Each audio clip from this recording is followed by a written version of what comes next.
March 30 உலக இட்லி தினம் கொண்டாடுறதுனால 2500 வகையான பல வடிவ சுவைகளில் இட்லி செய்து கண்காட்சி வச்சுருக்கோம்.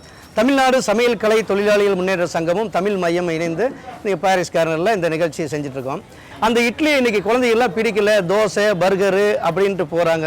அது ஏன் அப்படின்னா இட்லி ஒரே வடிவத்திலையும் ஒரே சுவையிலையும் ஒரே மாதிரி இருக்கிறதுனால அது மேலே இருக்கிற நாட்டம் குறைஞ்சிருக்கு. அப்படிங்கும்போது நம்ம உணவான நம்ம இட்லியை இதுக்கு முன்னாடி மஞ்சளை எப்படி அவங்க காப்புரிமை அடுத்த நாட்டுக்காரன் வாங்கிட்டு போனாங்கிற மாதிரி இந்த இட்லியோட காப்புரிமை வாங்கிட்டு போயிடுவாங்களோ, அதுக்கு முன்னாடி இட்லிங்கிறத நம்ம மக்களுக்கு உணர்த்தி அதோடைய பயனையும் அதோடைய நல்ல குணங்களையும் மக்களுக்கு சொல்லணும், அதுக்கு ஒரு விழிப்புணர்வு ஏற்படுத்துவதற்காக இந்த 2500 வகையான பல வடிவ இட்லியை செஞ்சுருக்கோம்.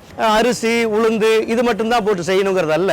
நீங்கள் அரிசி பாதி பாதியாக போட்டு மீதி முளைகட்டிய தானியங்கள், இன்னைக்கு சிறு தானியங்கள்லேருந்து விலகி போயிட்டு இருக்கோம். நிறைய நோயை சம்பாதிச்சுட்டு இருக்கிறோம். கொஞ்சம் சாப்பிட்றோம், நிறைய மாத்திரை மருந்து சாப்பிட்ற நிலைக்கு வந்திருக்கோம். இதுக்கெல்லாம் காரணம் உணவு முறையோட மாற்றம் தான். அப்போ அந்த உணவில் இட்லி பிரதானமானது. அந்த இட்லியை இன்னும் கூடுதலாக ஆரோக்கியமாக இருக்கிறத உணவாக சிறு காய்கறிகளை போட்டு காய்கறி இட்லி, பாதாம் துருவல் போட்டு பாதாம் இட்லி, அப்புறம் கேரட்டு பீட்ரூட் எல்லாம் போட்டு செஞ்சு சாக்லேட் சாஸ் போட்டு சாக்லேட் இட்லி, அதே மாதிரி தண்ணி ஊற்றி மாவரைக்கிறதுக்கு பதில் இளநீர் ஊற்றி மாவரைச்சி இளநீர் இட்லி. இந்த கலரை பற்றியான நிறைய சந்தேகங்கள், நிறைய பேர் கலர் சாப்பிட்லாமா அப்படின்னு. இப்போ நான் வீட்டில் நம்ம பார்த்தீங்கன்னா கேசரி செய்யும்போது கொஞ்சம் கலர் போடுறோம், அப்போ நமக்கு அந்த சிந்தனையே வர்றதில்லை. இந்த இட்லியில் மட்டும் ஏன் வருதுன்னா வெள்ளையாகவே இப்போ அது பழகிட்டோம். இப்போ பீட்ரூட் போட்டு நம்ம மிக்சியில் அடித்து மாவில் கலக்கி நம்ம பீட்ரூட் இட்லி ஊற்றினோம்னா கலர் தேவையில்லை, அது கலர் வந்துடும். வெஜிடபிள்ஸில் கீரைகள்லாம் போட்டு அடித்தோம்னா அந்த கலர் வராது.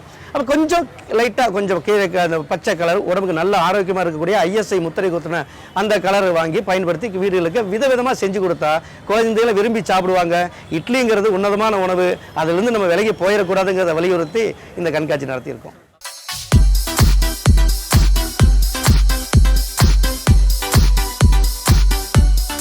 நிறையா இட்லி செஞ்சுருக்கும் போது நடுவில் எங்களுக்கு பிடிச்ச மாதிரி கார்ட்டூன்லலாம் இட்லி செஞ்சுருக்காங்க.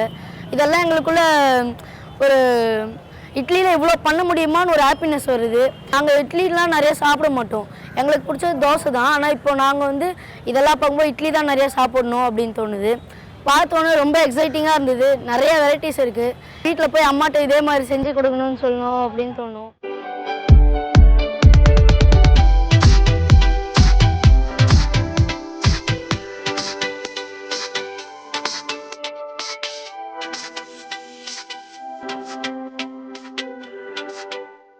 பார்த்ததுக்கு அப்புறம் ரொம்ப பிரமிப்பாக இருக்குது. பார்க்கும்போது ரொம்ப அதிசயமாக இருக்குது. குழந்தைகளை இதை பார்க்கும்போது விரும்பி சாப்பிடுவாங்க. ஒரே வெரைட்டிஸாக கொடுத்தா குழந்தைங்க விரும்பி சாப்பிட்றதில்ல வீட்டில்.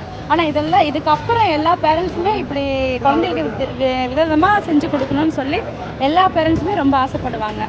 எனக்கும் ரொம்ப ஆசையாக இருக்குது. நாளைக்கு என் பசங்களுக்கு இது மாதிரி நிறையா வெரைட்டிஸ் பண்ணி கொடுக்கணும்னு சொல்லி நானே விரும்புகிறேன்.